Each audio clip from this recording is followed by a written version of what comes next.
Paulo. Aos 14 anos, fez o curso técnico de torneiro mecânico, ganhou projeção nacional pela atuação como presidente do Sindicato dos Metalúrgicos de São Bernardo do Campo. Em 1980, surgiu o PT, do qual Lula foi o primeiro presidente. Em 1982, disputa sua primeira eleição para o governo de São Paulo. Foi candidato derrotado à presidência em 1989, 1994 e 1998. Conseguiu a vitória em 2002. Apesar dos escândalos de corrupção de seu primeiro mandato, em 2006 consegue a reeleição e em 2010 elege sua sucessora Dilma Rousseff. Em 2018, Lula foi preso após ser condenado por corrupção passiva e lavagem de dinheiro no caso do triplex do Guarujá. Isso o impediu de disputar as eleições daquele ano. Ele ficou detido por 580 dias. Em abril de 2021, teve todas as condenações anuladas pelo Supremo Tribunal Federal, o que o tornou novamente elegível. Aos 76 anos, Lula está de volta à corrida pelo Palácio do Planalto pela sexta vez. Vamos então à entrevista. Muito obrigado pela sua participação, pela sua presença aqui no nosso estúdio. Boa noite. Boa noite, William. É um prazer. Hoje, o senhor não pôde comparecer à posse da nova presidente do STF. Sabemos por que o senhor está aqui. O senhor, caso o senhor vença as eleições, assume no ano que vem com o STF num papel inédito de protagonista político. E ao longo da sua enorme carreira política, o senhor tem repetido que aprendeu a lidar com a política, mas não com o judiciário. O que o senhor vai fazer com o STF? Ora, o problema, William, aqui no Brasil nós temos uma certa anormalidade hoje, porque tem hora que o poder legislativo se mete em ser poder judiciário, se mete em ser poder executivo, o poder executivo afronta o legislativo e afronta o judiciário, e às vezes o poder judiciário se comporta fazendo política. Eu acho que se nós voltarmos à normalidade, ou seja, cada um cumprir com a sua função, o governo governa, o poder legislativo legisla e o poder judiciário cumpre o papel de ser o garantidor da nossa Constituição, eu acho que as coisas voltam tranquilamente à normalidade. Eu tive o prazer de indicar 6 membros para a Suprema Corte. O senhor se arrependeu de alguma Não me indicação? arrependo nenhum. Não me arrependo porque eu nunca indiquei alguém para a Suprema Corte para depender de favor deles. Eu indiquei pelo currículo, pela competência das pessoas e ele foi referendado pelo Senado. Portanto, eu não me arrependo, acho que eles fizeram coisas extraordinárias, aprovaram o Raposa Serra do Sol, aprovaram a União Civil, aprovaram as cotas, aprovaram o célula-tronco, ou seja, coisas muito importantes que pareciam difíceis foram aprovadas pela Corte. A sua própria carreira política recente teve pendurada numa decisão do STF, foi por culpa dela que o senhor foi para a cadeia. E foi por culpa de outra decisão do STF que o senhor está podendo participar da eleição agora. O que o senhor faria diferente? Impeachment de ministros do STF, por exemplo, estaria na sua agenda? Deixa eu te contar uma história fantástica. Eu sou, pela primeira vez na história do Brasil, eu sou culpado de ser inocente. É fantástico porque eu disse o tempo inteiro que tinha um juiz mentindo. Eu disse o tempo inteiro que tinha um grupo-tarefa do Ministério Público que é grave, que induziram a sociedade brasileira e induziram a imprensa brasileira a vender as mentiras que eles contavam como se fosse verdade. Eu tive que provar na justiça a minha inocência e provar a culpa deles, porque fomos nós que provamos toda maracutá e falcatrua que foram feitos. Pois bem, eu tive juiz na Suprema Corte que evitou que eu fosse ministro. Né, que tomou a decisão... O ministro-chefe da Casa Civil, no caso do governo Dilma. E, ao mesmo tempo, essa gente depois me absolveu. Ou seja, o que eu vou fazer a não ser a gente dizer que a gente acredita que nós precisamos continuar acreditando na justiça, porque se nós pararmos de acreditar na justiça, nós precisamos saber que tem alguma coisa que não está funcionando no Brasil. Eu vou voltar, evidentemente, a esses pontos que o senhor acabou de mencionar, mas há uma pergunta que a sua resposta suscita imediatamente um pouco mais abrangente, que é a judicialização da política. A política está completamente judicializada. Agora, imagine o senhor vence a eleição, assume no ano que vem. Como é que o senhor vai lidar com a judicialização da política do jeito que ela está? A primeira é culpa da classe política de judicializar a política. Ou seja, qualquer coisinha recorre à Suprema Corte. E aí nós temos um problema que foi a eleição da Dilma de 2014, quando o candidato que ela derrotou não quis aceitar o resultado. Foi a primeira vez. Eu perdi 3 eleições, eu perdi uma por Collor, eu perdi 2 por Fernando Henrique Cardoso e eu voltava para casa para me preparar para outra eleição. O Aécio não. O Aécio afrontou a vitória da Dilma, entrou com recurso na justiça e é responsável pelo clima de animosidade que está criado hoje nesse país. Ou seja, por quê? Porque numa eleição você disputa, você perde, você ganha. E eu acho que quando eu falo que nós temos que voltar à normalidade, é porque cada um tem que cumprir com a sua função. Se o Poder Legislativo legislar, se o Poder Executivo, sabe, governar, e se o Judiciário, sabe, se prestar a ser o garantidor da nossa Constituição, a gente vai viver em harmonia, como viveu no meu governo, como viveu no governo Fernando Henrique Cardoso, como viveu em outro governo. Deixa eu fazer um contraponto aqui nesse momento da nossa conversa. Quem ganhou 4 eleições seguidas ali foi o seu partido. Quem tinha a caneta ali, nós estamos falando até 2014, para gerar um clima assim ou assado, era o seu partido. O senhor está atribuindo uma essencial mudança de clima político a alguém que tinha o direito de pedir a contagem de votos. Não, as coisas começaram a mudar depois de 2014, depois do golpe que deram contra Dilma Rousseff. Até então a gente vivia numa normalidade. Você nunca tentou derrubar um presidente em lugar nenhum do mundo porque ele não estava bem na pesquisa. Nunca.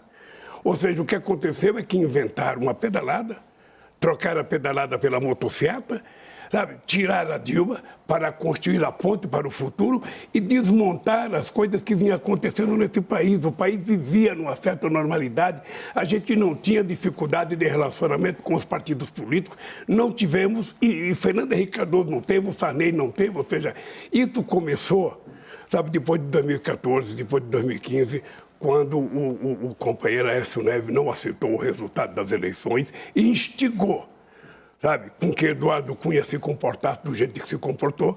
A Dilma tentava mandar alguma coisa para o Congresso, ou seja, ele colocava 10 outras coisas diferentes para ser votada, não permitiu que a Dilma, inclusive, mudasse, quando ela tentou mudar em 2015 a questão da economia, não permitiu que fosse votado nada. Então, eu acho que houve vários fatores que permitiram que o Brasil entrasse nesse clima de nervosismo. A negação da política, a negação da política, a destruição da política permitiu que surgisse um Bolsonaro, como permitiu na Alemanha que surgisse um Hitler, como permitiu na Itália que surgisse um Mussolini. Toda vez que você nega a política, o que vem depois dela é muito pior. O que o senhor chama de golpe, que foi a destituição da presidente Dilma Rousseff, ocorreu dentro das leis e da Constituição brasileira. É possível, do ponto de vista histórico, chegar à interpretação que o senhor faz. Do ponto de vista jurídico, não. A outra colocação que o senhor faz a respeito de quem são os responsáveis pelo clima atual, a gente pode, de novo, do ponto de vista histórico, debater durante um longo tempo. Mas eu queria voltar a um ponto que o senhor mencionou, a respeito dos instrumentos, e quando o senhor se referiu aos acontecimentos de corrupção no seu governo, imediatamente o senhor abordou o que tem sido sua recorrente argumentação, mostrando todos os instrumentos que levaram à descoberta de um esquema de corrupção inédito. Quem foi o culpado? Posso lhe dizer uma coisa? O culpado à vontade, fomos nós que criamos todos os mecanismos para que nada ficasse embaixo do tapete. Descobriu-se quem é o culpado. Porque tem 2 jeitos para você não ter corrupção. Uma é você fazer decreto, sabe, criando o sigilo dos 100 anos, como está sendo feito agora. A outra coisa é você jogar tudo embaixo do tapete e não levantar. O que nós fizemos? Você está lembrado que nós transformamos a CGU em ministério?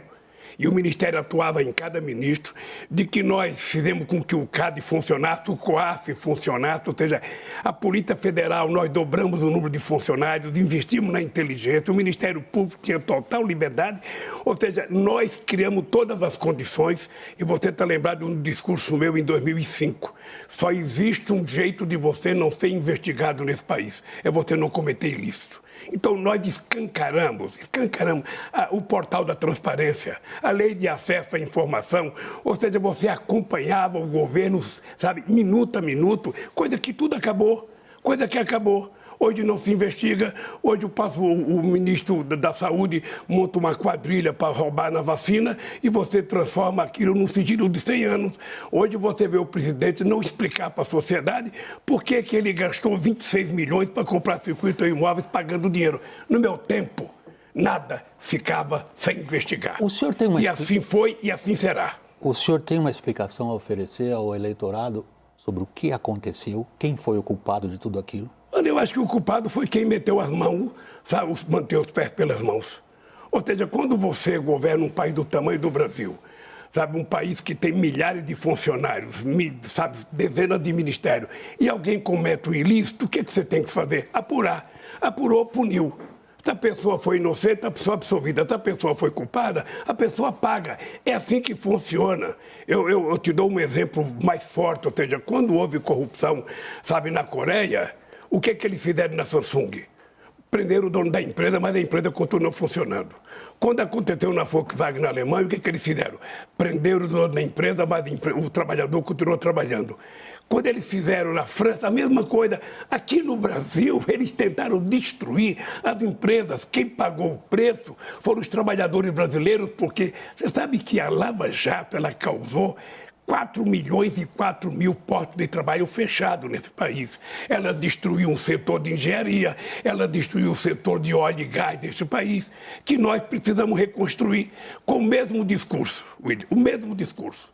Só haverá possibilidade de você não ser investigado se você não cometer ilícito. Se você cometer, você vai ser investigado, você vai ter o direito da presunção de inocência, mas se você cometer o erro, você paga pelo preço. Qualquer que tenha sido o erro cometido pela Lava Jato, ela, em boa medida, lavou a alma do brasileiro. Ela levou poderosos à cadeia. Ela descobriu e enunciou esquemas de corrupção inéditos no seu alcance e na sua profundidade e na sua ramificação. Isso ocorreu no seu período ou no período do seu partido. Agora, a pergunta é a seguinte: parece razoavelmente provado que boa parte da capacidade de competição dessas empresas, por exemplo, as empreiteiras, se dava por serem beneficiadas por um esquema de corrupção. Essas empresas, se você tem uma empresa que tem um processo de corrupção, o que você faz? Você anula aquele contrato, faz uma nova licitação e a empresa continua funcionando e você prende aquele que fez.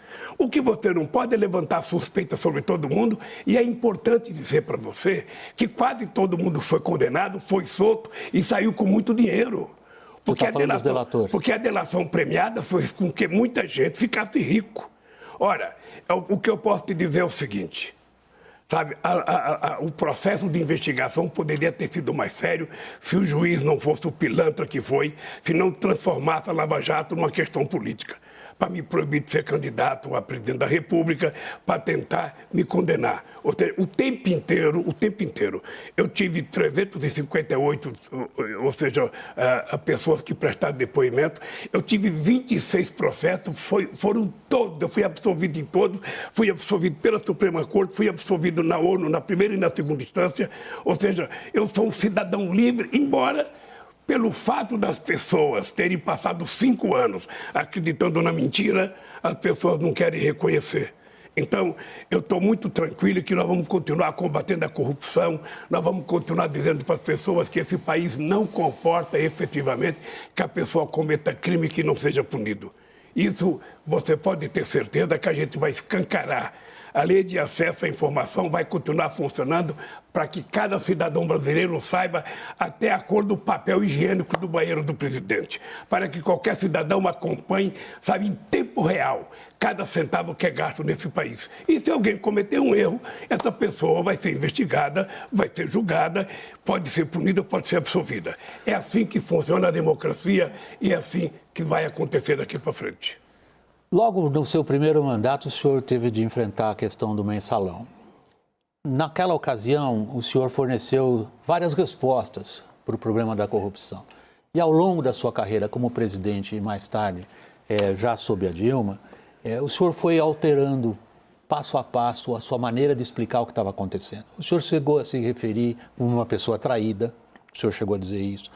Isso eu disse em 2005. Pois foi. Eu disse o senhor chegou a dizer que não sabia de muita coisa do que estava acontecendo. Qual é hoje a sua versão para o que aconteceu? Veja, a minha versão é que algum diretor da Petrobras que reconheceu que roubou, pagou o preço. Tá? Eu não posso dizer que não houve corrupção se as pessoas delataram. Se o Sérgio Cabral, no Rio de Janeiro, reconheceu que fez o erro que ele fez, se outros denunciaram, sabe, de que receberam favor de empresa, essa gente cumpriu uma pena.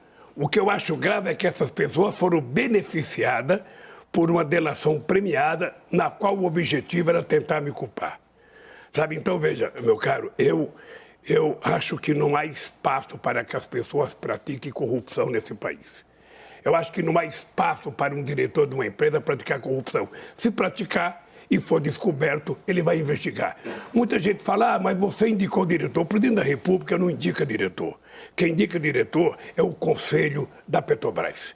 E veja que engraçado, essas pessoas tinham 30 anos, 35 anos de Petrobras. Quando eles foram indicados, ninguém denunciou. O sindicato não denunciou, a imprensa não denunciou, o Ministério Público não denunciou, a Polícia Federal não denunciou. Ou seja, porque, na verdade, a corrupção ela só aparece ou quando alguém denuncia ou quando a pessoa permite que seja descoberto, ou quando você não investiga. No nosso caso, qualquer denúncia que apareceu, a gente foi para cima para investigar. O senhor tem uma longa trajetória política e uma grande sabedoria popular que o senhor traduz em frases políticas. Talvez a mais famosa em relação ao contexto que o senhor acabou de abordar foi de um ex-presidente da Câmara dos Deputados, que dizia assim, eu quero uma diretoria na Petrobras, mas eu quero uma diretoria que fura poço. Nós temos uma tradição de partidos políticos loteando entre si cargos em estatais e autarquias e órgãos federais.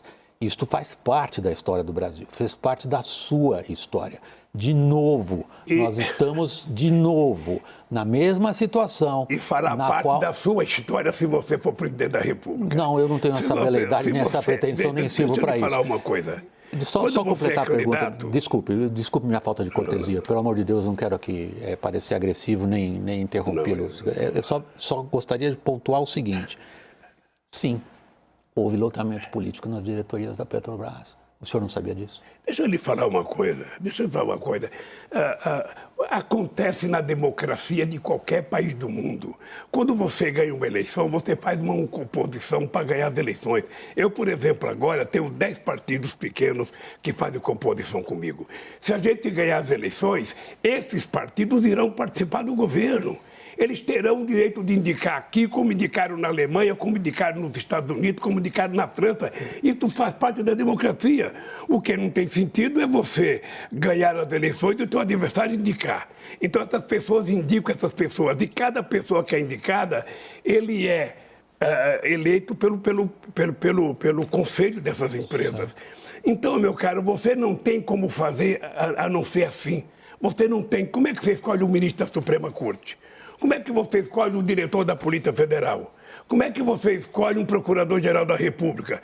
Como é que você indica os diretores para o Conselho da Petrobras e para o Conselho de outra empresa? É indicação das pessoas, sabe, que participaram do seu processo. Essa pessoa passa por uma investigação no Gabinete Civil da Presidenta da República e o Gabinete da Presidenta da República diz o seguinte, olha, essa pessoa não tem nada contrário a ela. Essa pessoa pode ser indicada. Aí você indica.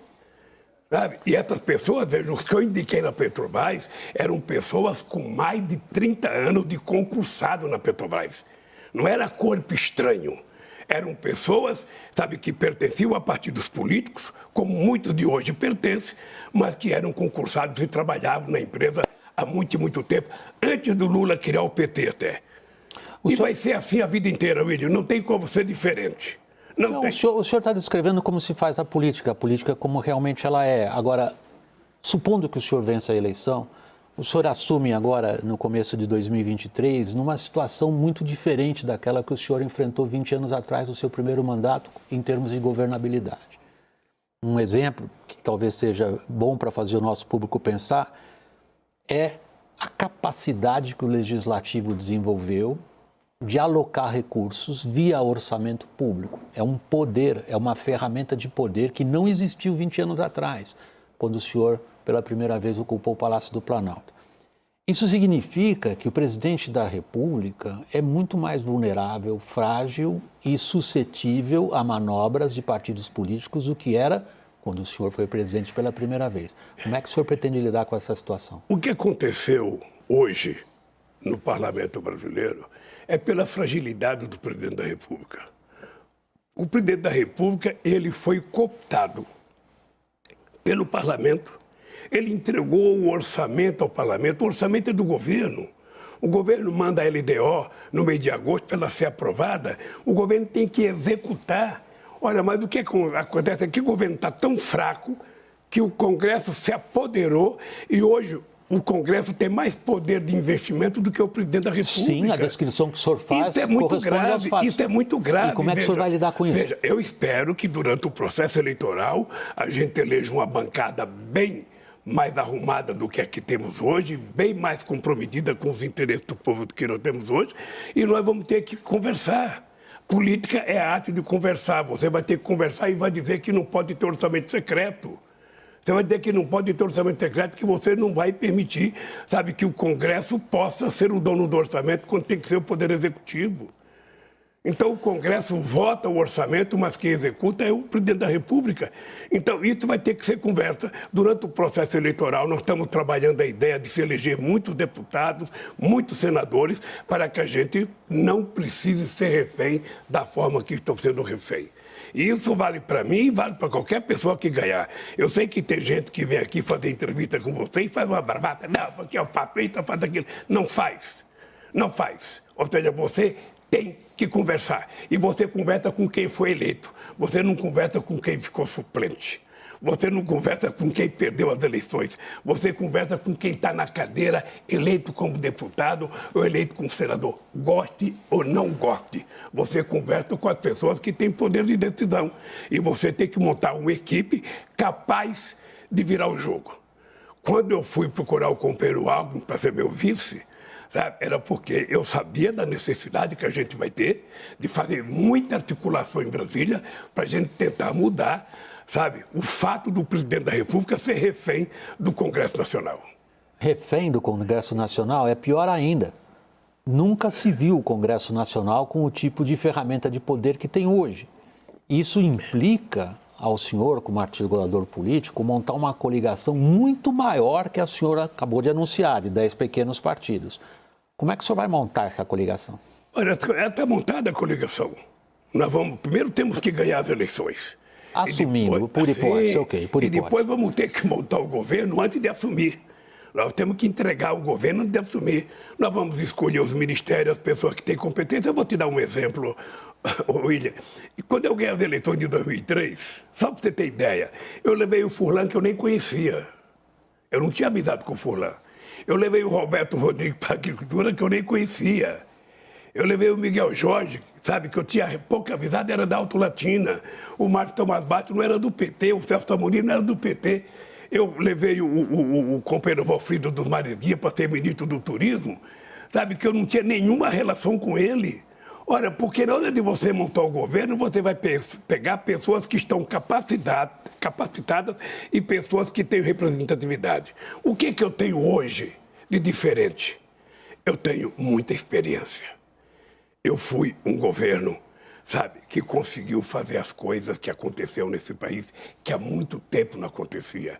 A razão pela qual eu estou candidato hoje é porque eu tenho certeza que é possível a gente recuperar a economia desse país, é possível a gente voltar a gerar emprego, é possível a gente voltar a aumentar o salário mínimo, é possível a gente voltar a garantir que as pessoas podem ir para a universidade, que as pessoas podem ir para a escola técnica.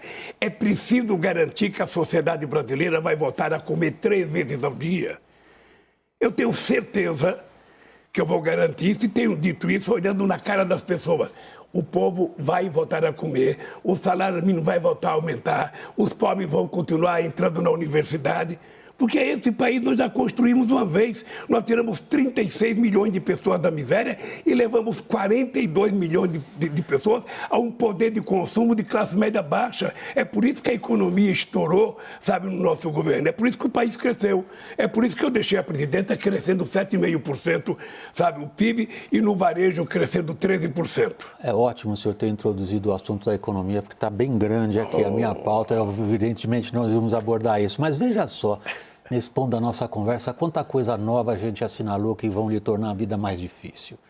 O STF, um super protagonista. O Legislativo partiu para cima do presidente e lhe tirou grande parte dos poderes. Agora, o ponto que eu gostaria de abordar, nesses 20 anos, quebrou um contrato social brasileiro. O contrato social brasileiro foi: vamos construir um estado de bem-estar social. Para isso, nós temos que promover gastos públicos e nós quebramos. Nós não conseguimos montar um estado de bem-estar social ao longo desses 20 anos.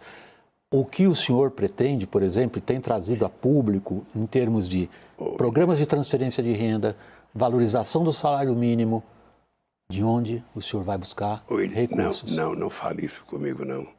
Porque esse humilde candidato que está falando com você, quando ganhou as eleições de 2003, a inflação estava 12%.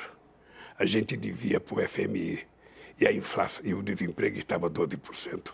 Muita gente na sociedade dizia que o Lula não ia poder consertar o Brasil, que o Brasil ia quebrar. Nós tínhamos uma dívida pública de 60,5%. O que aconteceu nesse país? Nesse período, não aconteceu que a gente reduziu a dívida pública de 60,5% para 37%. O que aconteceu é que a gente pagou a dívida do FMI e fizemos pela primeira vez uma reserva que até hoje é o que dá garantia à economia brasileira. Nós conseguimos aumentar o salário mínimo em 74%. Nós fizemos com que os mais pobres tivessem 84% de aumento, sabe? A massa salarial dos mais pobres e os mais ricos só 20%.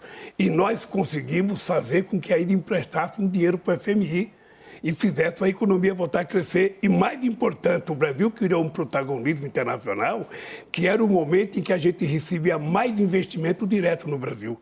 Ora, para a gente consertar o Brasil agora, eu digo que tem 3 ingredientes. Como você gosta de discutir economia, nós vamos dizer aqui o seguinte... Não, eu nem gosto muito, mas Primeiro tem uma coisa chave, que é o seguinte: credibilidade. O cidadão que está presidindo o país tem que ter credibilidade para que, quando ele falar, as pessoas entendam que ali tem seriedade. A segunda coisa que você tem que garantir é a estabilidade. As pessoas têm que ter estabilidade e têm que ter garantia jurídica. E a terceira coisa é previsibilidade, ou seja, a economia não existe mágica.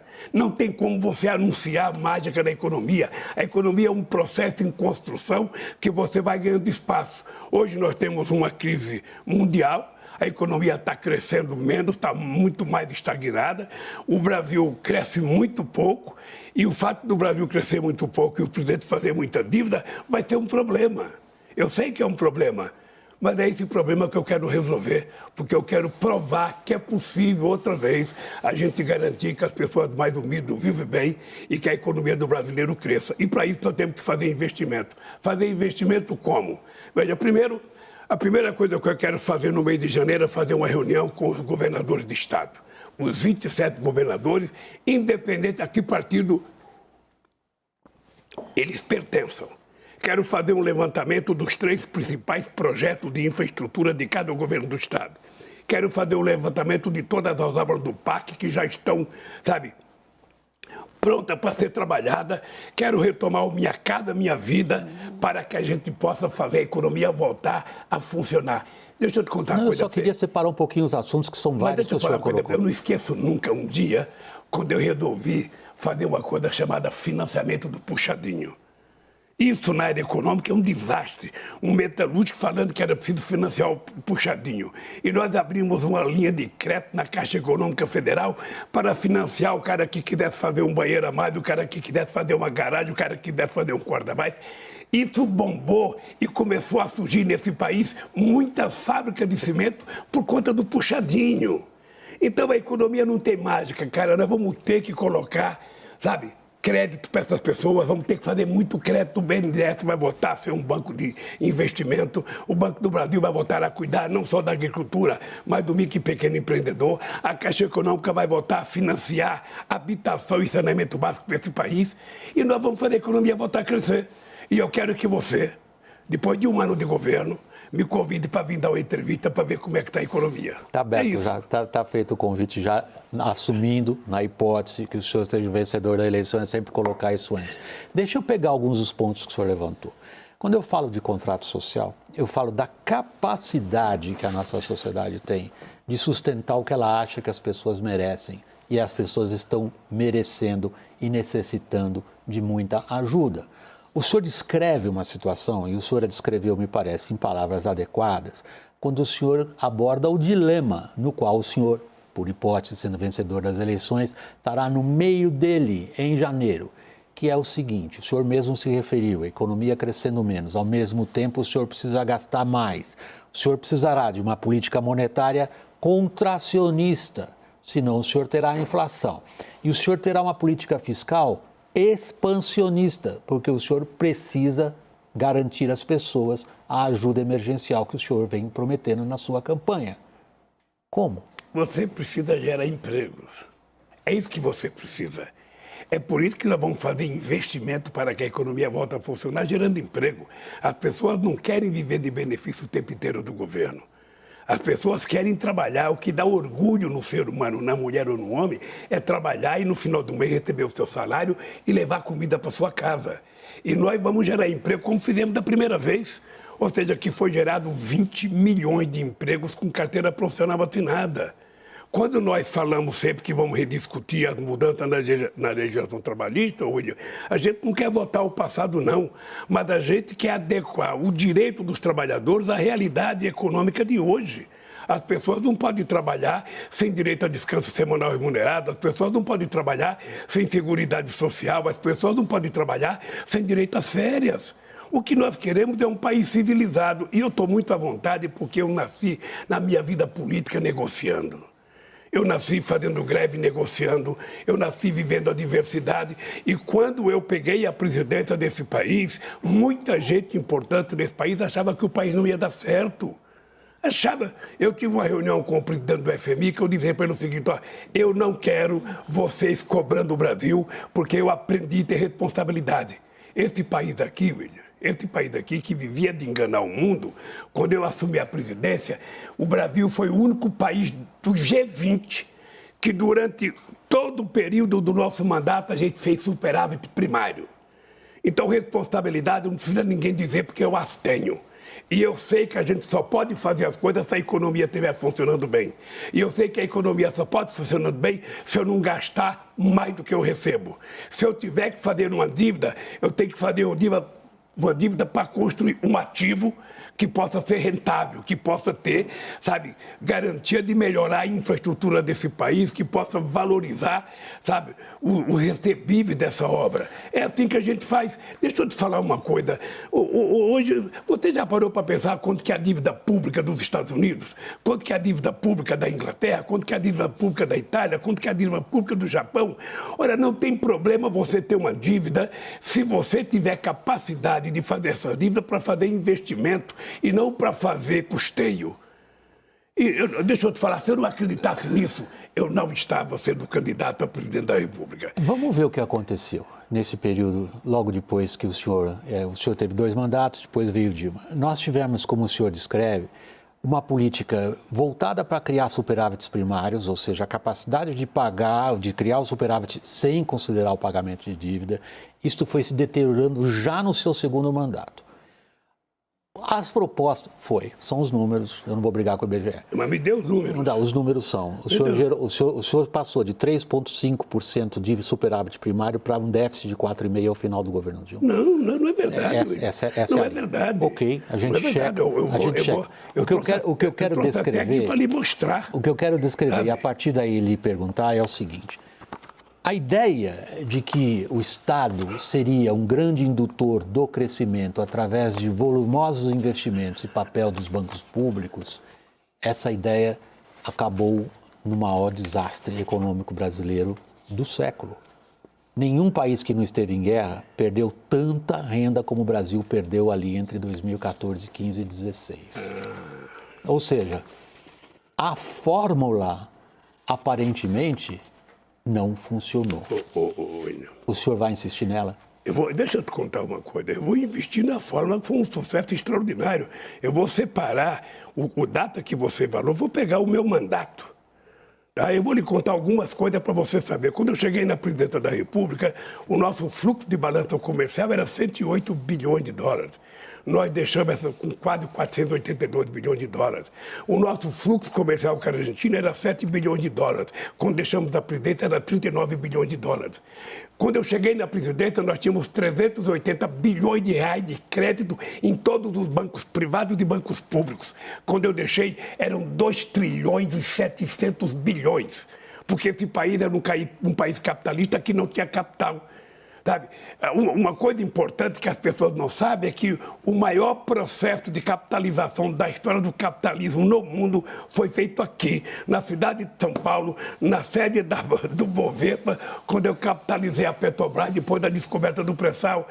Então, esse país estava funcionando bem. A Dilma, no primeiro ano, cresceu 4%, depois cresceu 2,9%. A crise mundial foi se agravando. A Dilma percebeu que tinha que fazer. Nós fizemos a desoneração de quase 540 bilhões, o que eu acho que foi um equívoco.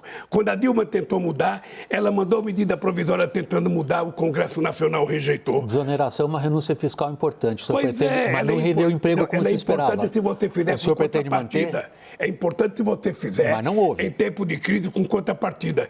No meu governo, eu fiz 47 bilhões acertados entre patrão e sindicato, e depois, no governo da Dilma, acho que foi feito 540 bilhões de 2008 a 2015. Quando o senhor começou o governo, o senhor não reviu nenhuma privatização do seu antecessor, Fernando Henrique. Agora o senhor está falando em rever as privatizações do atual governo. Eu não falo em rever privatização.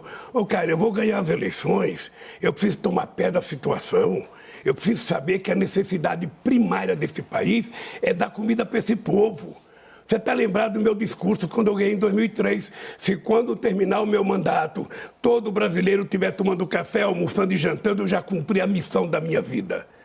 E hoje nós temos 33 milhões de pessoas passando fome, nós temos 105 milhões de pessoas com algum problema de deficiência alimentar, e nós precisamos cuidar disso.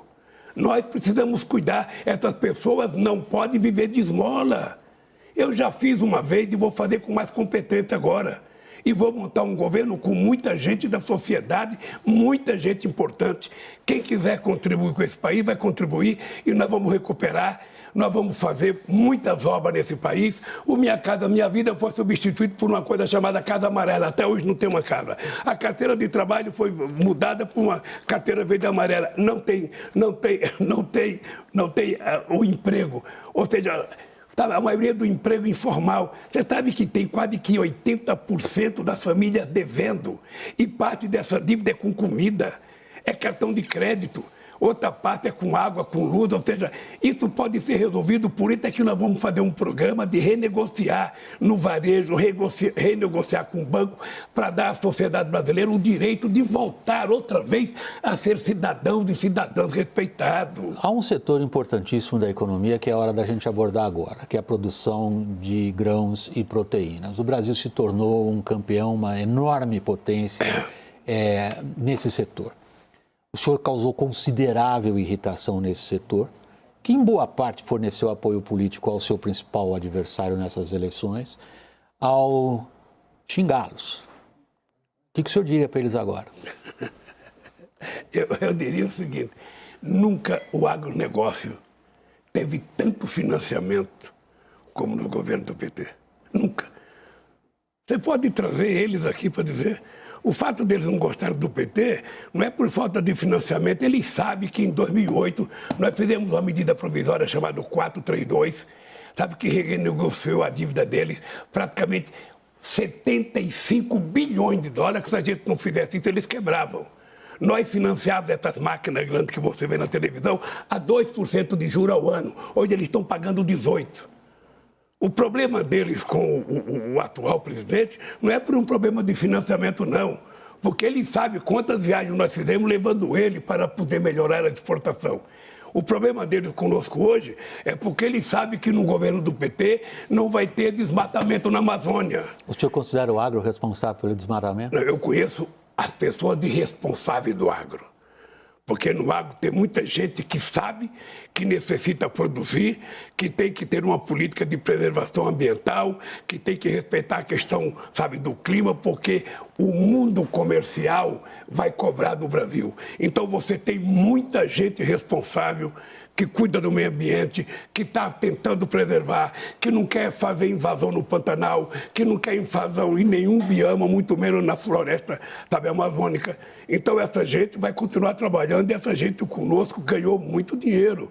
Qual é o problema dele? O problema dele é que o Bolsonaro resolveu, sabe, dizer para eles que ia acabar com a invasão de terra. Sabe por que acabou com a invasão de terra? Porque os sem terra estão produzindo. Você sabe quanto que nós disponibilizamos para fazer reforma agrária, William? Você tem noção? Nós disponibilizamos 52 milhões de hectares para fazer assentamento. E agora, obviamente, os sem terra estão produzindo, estão criando muitas cooperativas e estão produzindo bem. Olha, você tem o agronegócio, uma parte dele que não vota no PT, como você tem outra parte que vota. Você tem pequeno produtor que vota e tem outro que não vota. Olha, o nosso problema é que a agricultura é imprescindível para o Brasil nesse instante. O agronegócio é importante, não é de hoje. Ele é muito importante há muito tempo e Deus queira que o Brasil cresça tanto que chegue a desbancar os Estados Unidos. Agora, tudo isso é possível produzir sem a quantidade de agrotóxicos que está sendo utilizado e tudo isso é possível produzir sem invadir nenhum bioma que nós precisamos preservar. Há uma ligação óbvia entre a atividade agrícola e o meio ambiente. Hoje, nessa segunda-feira aqui em São Paulo, registramos a reconciliação entre o senhor e a sua ex-ministra do Meio Ambiente, Marina Silva. Foi uma dolorosa separação, com acusações severas de parte a parte e palavras nada bonitas de parte a parte. A reconciliação vem junto de uma série de exigências que Marina Silva faz para lhe prestar apoio político. Entre elas, demarcação de terras indígenas, demarcação de quilombolas, que são questões políticas que têm gerado enorme conflito social. Como é que o senhor pretende lidar com isso, que são assuntos importantes para o agronegócio? Primeiro, deixa eu dizer para você bem tranquilo.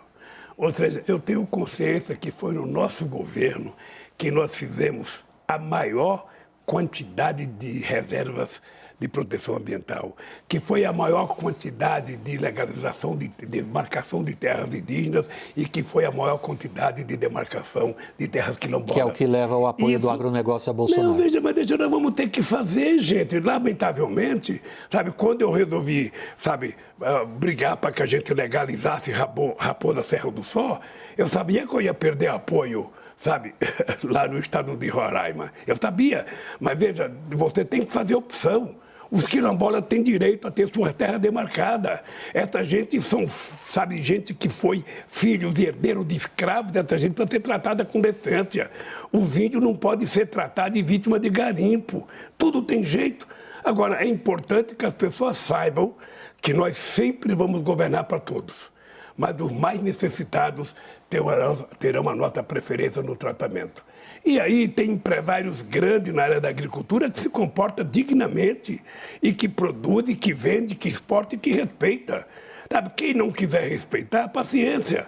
A lei existe para a pessoa ser punida. Nós vamos ter que cuidar das nossas fronteiras. São quase 16 milhões de quilômetros de fronteira seca. São mais 8 mil quilômetros de fronteira, sabe, marítima. Nós vamos ter que cuidar disso. Por isso nós vamos ter que cuidar da Polícia Federal, vamos ter que cuidar da inteligência, vamos ter que saber qual é o papel das Forças Armadas na nossa fronteira, como é que nós vamos combater o narcotráfico, como é que nós vamos combater... Bom, tráfico de armas não tem que combater mais porque o presidente legalizou. Então, o presidente pensa que quem está comprando arma é o coroinha da igreja, é o pastor, não. Quem está comprando arma é o crime organizado, legalizado pelo presidente da República. Nós estamos com um problema sério lá fora hoje, quando a gente fala de meio ambiente e fala de possibilidade de exportação em nossos mercados. O Brasil tem sido violentamente criticado lá fora por políticas ambientais. Quanto disso é protecionismo de nossos competidores e quanto disso o senhor atribui como críticas corretas ao que foi feito ou não foi feito? William, a questão climática é uma questão séria para toda a humanidade. Não é mais uma questão, sabe, de bicho grilo, como era 30 anos atrás. É uma questão muito séria.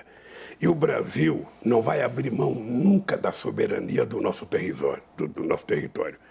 Acontece que você pode compartilhar a exploração científica de uma terra imensamente grande, com uma biodiversidade fantástica, e você pode tirar proveito disso até para fazer crescer segmentos industriais na área de fármaco, na área de cosméticos, e sabe, gerar emprego para aquela gente que trabalha lá. Então, veja, nós vamos conversar com o mundo. O acordo Brasil, Alemanha e Noruega foi feito no meu governo. Quando nós fomos na COP15 em Copenhague, ouvi essa coisa, é importante dizer, nós assumimos o compromisso e diminuímos o desmatamento em 80%, e nós fomos o único país a aumentar, sabe, a não emissão de gás de efeito estufa. Compromisso assumido por nós. O senhor tem alguma medida de impacto para o público exterior já na sua cabeça? Deixa de falar, não sei se você se lembra, faz pouco tempo que eu fui à Alemanha e fui recebido pelo chanceler alemão, fui recebido pelo presidente Macron e fui recebido pelo presidente Pedro Sánchez na Espanha. Eu acho que uma das coisas que eu pretendo fazer, ganhando as eleições, é restabelecer essa relação internacional para duas coisas, para que a gente possa discutir a questão do clima com mais seriedade. Eu estou, sabe, disposto a continuar a briga que eu fiz quando era presidente, para a gente mudar e aumentar a governança nas Nações Unidas. A gente não pode continuar com o Conselho de Segurança representado pela geopolítica da Segunda Guerra Mundial. É preciso entrar país africano, é preciso entrar país latino-americano, é preciso entrar a Alemanha, é preciso entrar a Índia, para que a gente possa, em se tratando da questão climática, quando a gente tomar uma decisão, ela seja definitiva e a gente não tenha que levar para discutir dentro do Estado Nacional, porque senão não funciona. Então, eu pretendo viajar para discutir, primeiro, a questão de investimento externo. E eu tenho certeza, vou falar olhando nos olhos do povo brasileiro, que nesse momento, na história do Brasil, ninguém tem a credibilidade de visitar o exterior e fazer acordo de investimento no Brasil do que nós. Nós vamos convencer as pessoas de que o Brasil é um bom negócio para fazer investimento novo, não para vender empresas públicas. O senhor está encaminhando um novo assunto, nós vamos abordá-lo. Eu não quero cortar o seu raciocínio, então vou pedir sua licença. Nós vamos a um breve intervalo e voltamos daqui um pouquinho, dá tempo do senhor tomar a água. A gente vem daqui a instantes de volta do intervalo. Estamos entrevistando o candidato à presidência pelo PT, Luiz Inácio Lula da Silva. Até já.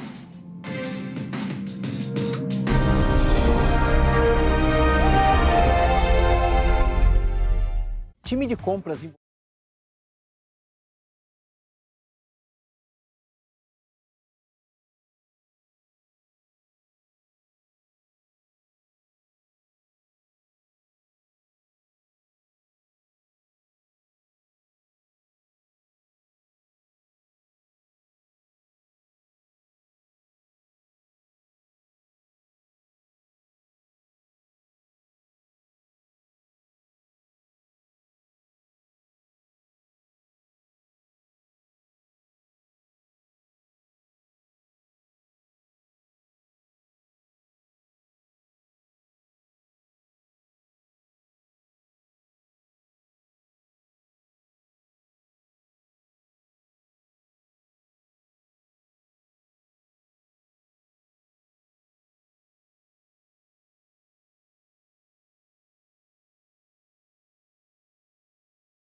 Presidenciáveis, voltando do intervalo e prosseguindo a nossa conversa com o candidato à presidência da República pelo PT, Luiz Inácio Lula da Silva. Outra coisa que mudou muito nesse mundo foi a situação internacional.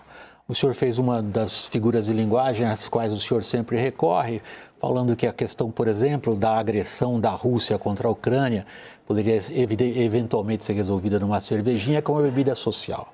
Lá, bebe-se vodka. E é uma garrafa por participante. Louco. Encararia isso? Não. Agora, vamos ao assunto. Nós voltamos para trás de 1989.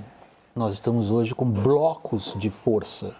E o mundo multilateral, ao qual o senhor há pouco fez elogios, deixou de existir.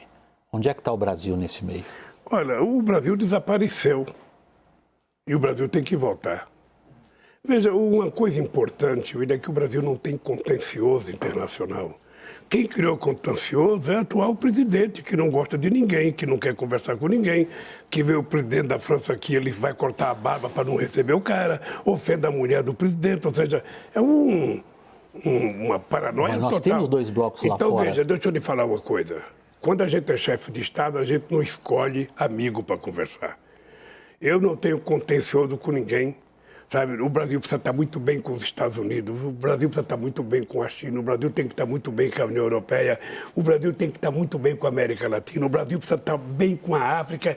Nós vamos voltar a fazer uma política, sabe, de investimento diplomático muito grande. Quando o senhor assumiu 20 anos atrás, a China era uma potência comercial. Hoje ela quer ser uma superpotência que desafia os Estados Unidos. Ela já é a maior parceira comercial da Argentina. Como é que o senhor vai manobrar nesse mundo de 2 monstros? Nós não queremos entrar na Segunda Guerra Fria. Já estamos. Nós não queremos entrar disputar quem é melhor, se é a China ou os Estados Unidos. Não, o que nós queremos discutir é qual é o papel do Brasil. Por isso que é extremamente importante o Brasil se juntar junto com a Europa e junto com a América Latina para que a gente crie um bloco capaz de sentar numa mesa com força para negociar. Para isso o senhor precisa gastar Eu vou lhe e contar investir em uma coisa. infraestrutura. Eu vou lhe contar uma coisa. Para mim, a União Europeia simboliza, eu diria, um patrimônio da democracia. Entretanto, eu acho que a União Europeia cometeu um equívoco em ceder facilmente na questão da guerra entre a Rússia e a Ucrânia. Era preciso que a União Europeia fosse o pêndulo para evitar que houvesse a guerra.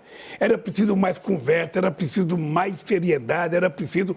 Eu vejo pouca gente falar em paz e muita gente falar em vender armas.